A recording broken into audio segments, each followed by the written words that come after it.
أكل المطاعم في البيت برعاية حتظابط أخويا. نزل من الكتيبة وأول حاجة فكر إن هو يعملها في أجازته إن هو يعدي يشوف أخته.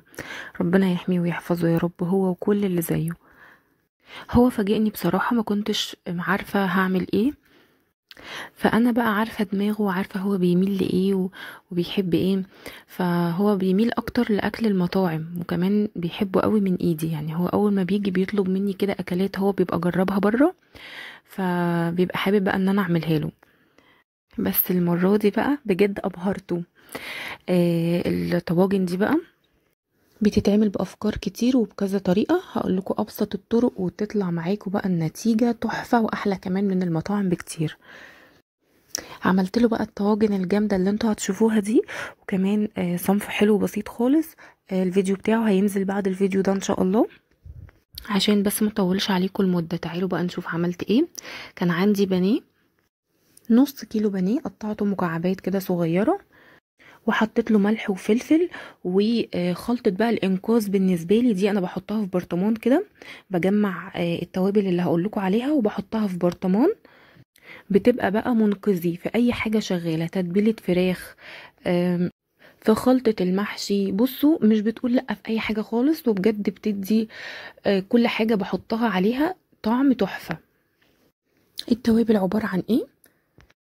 بابريكا وكاري، كزبرة ناشفة، بصل بودر، توم بودر، ممكن بقى اي اعشاب بتحبيها، روزماري او زعتر.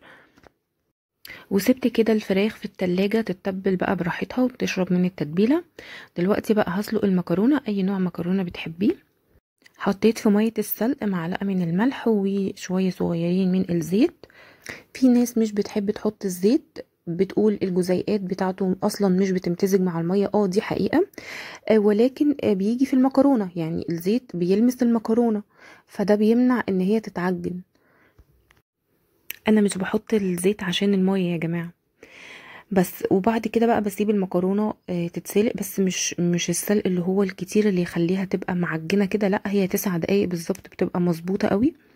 وبعد كده طلعيها في مصفى وتفتحي عليها الحنفية، تبقى مية فترة كده، وانتي بتقلبيها في بعض كده المكرونة بتاعتك عمرها ما هتعجن. بعد ما سبت الفريخ في التتبيلة شوية، عندي بقى ووك هنزل عليها بشوية زيت وعليهم قطع الفراخ، هديها كده تشويحة شوية. وبعد كده بقى المنقذ برضو بتاعي التاني، اول منقذ ده اللي هو برطمان التوابل. تاني منقذ الفلفل الالوان، بقطعه واحطه كده في الفريزر. بصراحة بينفعني بقى في الاكلات اللي زي كده اللي بتيجي فجأة، مش بيحصل له اي حاجة خالص. بتاخدي قطعة قطعة او تكسري حتة حتة على قد استخدامك، وبتشيلي الباقي في الفريزر تاني. بيبقى بجد حلو جدا، ولا لون بيغير ولا طعم ولا اي حاجة خالص. بصوا زي ما انتوا شايفين كده، طالع شكله حلو جدا. كسرت كده شوية على قد احتياجي، وشلت بقى الباقي في الفريزر تاني.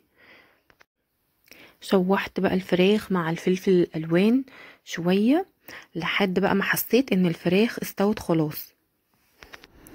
هجيب بقى طبق او اي حاجة احط فيها الفراخ بتاعتي دي، وهسيب الوك زي ما هي على النار. انا عايزة النكهة اللي في الوك تفضل موجودة. هحط فيها بقى ايه شوية من الزيت وشوية من البصل وشوية من الفلفل في نفس الوك اللي انا سويت فيها الفراخ.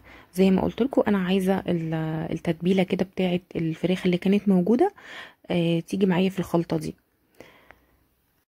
بصوا بقى من اول هنا ركزوا كويس قوي، علشان ده بقى الصوص اللي هيدي المكرونة طعم تحفة وهيوديها في حتة تانية خالص.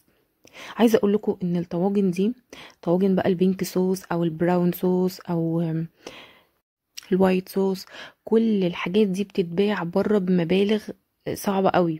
يعني في الوقت الحالي ده بجد بقى الموضوع صعب. شوفوا بقى احنا هنعملها في البيت بمكونات كده عندنا يعتبر في البيت. يعني اغلب الحاجات مش هتشتروها من بره، وبجد طعمها حلوة.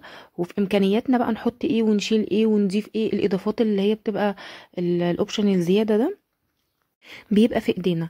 بعد بقى ما شوحت الخضار حطيت معلقة من الصلصة ومعلقة من الكاتشب، ودول اساس معايا، دول اساس المكرونة البينك صوص.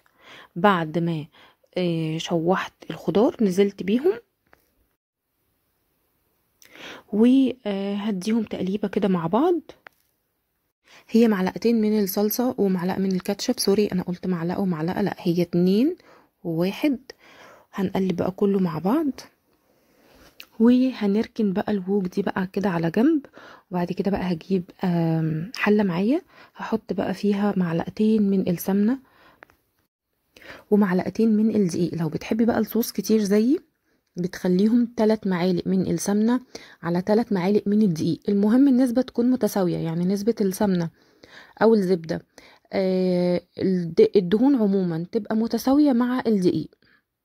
ما ينفعش تحطي حاجه اكتر من حاجه، هو البشاميل بيتعمل كده، بيبقى النسب متساويه. بتشوحيهم كده على النار، وزيهم اللبن، يعني لو مثلا حطيتي كوبايتين من الدقيق والسمنه هيبقى برضو كوبايتين من اللبن. حطيتي 3 من الدقيق والسمنه هيبقى برضو 3 كوبايات من اللبن. وهنضيف الباقي شوربه، اللي هو قد ايه الشوربه برضو بتزودي كوبايه، يعني لو 2 يبقى كوبايه، لو 3 يبقى كوبايتين كده. وفي الاول وفي الاخر برضو بيبقى حسب ذوق كل واحد، اذا كان بيحب البشاميل خفيف تقيل، كل واحد وذوقه. انا هنا بقى زودت اللبن وهقلب كده لحد ما البشاميل يفك كده من بعضه.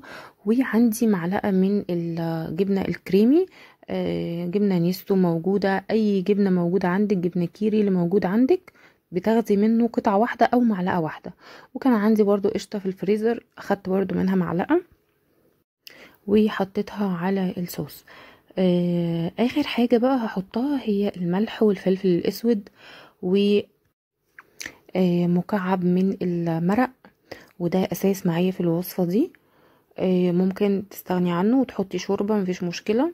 واساس برضو معايا الزعتر، في وصفه ال اي وصفه من وصفات الباستا بنحط عليها الزعتر، بتبقى تحفه جدا، بتوديها في حته تانية خالص. فاكرين بقى الصوص اللي احنا كنا عاملينه بالبصل والفلفل والكاتشب والصلصه اللي احنا كنا راكنينه على جنب؟ هنجيبه بقى دلوقتي وهنحطه على البشاميل. هضرب بقى بالهاند بلندر كده. بصوا مش قادره اقول لكم بقى الطعم تحفه تحفه. انسوا اي طريقه عملتوها او جربتوها للطواجن المكرونه بالبينك صوص، انسوها. من بعد ما تجربوا الوصفه دي هتعتمدوها على طول ومش هتغيروها ابدا. في الاخر بقى خالص حطيت شويه من الجبنه الرومي او جبنه شيدر، انا كان عندي الاتنين، حطيت ميكس كده ما بينهم. اللي عندك حطيه، كل اضافه هتحطيها هتديكي طعم، وبتبقى مش كميات كبيره، يعني هي بتبقى حاجه بسيطه رشه كده. بصوا شايفين بقى الصوص عمل ازاي؟ شايفين بيمط اصلا، يعني مطه تحفه. حتى لو انواع الجبن اللي انت جايباها مش واو، بس هيديكي المطه التحفه الجامده دي. بصوا المكرونه بقى جبتها هقلبها. شايفين المكرونه مش معجنه كده عشان ما اخدتش وقت على النار، يعني ما سويتهاش بزياده. الاضافات بقى اللي انا حطيتها، حطيت مع الفراخ حطيت معاها زيتون، ده اختياري. الاضافات كلها اختياري، سواء الفلفل الالوان اللي حطيناه مع الفراخ او الزيتون، كل دي اضافات في ايدينا براحتنا خالص. تقدري تشيلي تحطي براحتك اللي انت عايزاه. انا عملت طواجن بقى بكذا فكره. اول فكره ان انا اقدمه كده، تاني فكره هحط عليه جبنه موتزاريلا من فوق من على الوش كده وهدخله الفرن ياخد وش جراتان كده وبعد كده يطلع. انا حبيت اعمل الفكرتين، اللي حابب من ده ياكل واللي حابب من ده ياكل. طبعا عملت كل واحد طاجن، مش الطاجنين دول بس اللي انا عملتهم، انا عملت كذا حاجه يعني. هنا بقى جبت الجبنه الموتزاريلا. بصوا بقى التكايه دي عشان دي مهمه جدا جدا جدا. انواع الجبن بقت كتيره دلوقتي، والانواع اللي كنا بنعتمدها الاول ان هي بتدينا مطه كويسه للاسف ما بقتش زي الاول. فهنعمل ايه بقى علشان الجبنه الموتزاريلا تدينا مطه اكتر ونتيجه افضل؟ بجيب شويه من اللبن يكونوا دافيين، بس اهم حاجه مش طالع من التلاجة، وبتحطي فيه الجبنه الموتزاريلا. بتلاقي بقى الجبنه الموتزاريلا لو سبتيها مثلا ربع ساعة او 10 دقايق بتلاقيها شربت كل اللبن اللي حطاه. فالطراوة اللي هي اخدتها بتمنعها ان هي تتحرق بسرعة في الفرن، وما تكونش ادتنا النتيجة المظبوطة اللي احنا عاوزينها. بتحافظ على طراوتها اكتر وقت ممكن، فبتدينا نتيجة افضل. اللون اللي بتاخده بيبقى حلو، بتبقى لسه طرية، بتدينا مطة كويسة. كل الاوبشنات دي بتبقى موجودة فيها، غير طبعا لما بتحطيها كده على طول في الفرن وتطلعيها من غير ما تحط لها شوية اللبن الدافيين. بصوا انا بكده بوريتكم الاتنين. اول طاجن ما كانش فيه جبنه موتزاريلا، وكانت برضو المطه اللي كانت موجوده في البشاميل عشان الجبن اللي حطيناها. وده الطاجن التاني اللي حطيت له الموتزاريلا. يا رب الوصفه تكون عجبتكم. لو عجبتكم ما تنسوش بقى تعملوا لايك واشتراك على القناه، وسيبولي كده كومنت محفز يحفزني انزل فيديوهات جايه كتير. ما تنسوش تفعلوا جرس التنبيه عشان يوصل لكم اشعارات بكل الفيديوهات الجديده اللي هتنزل. مع السلامه.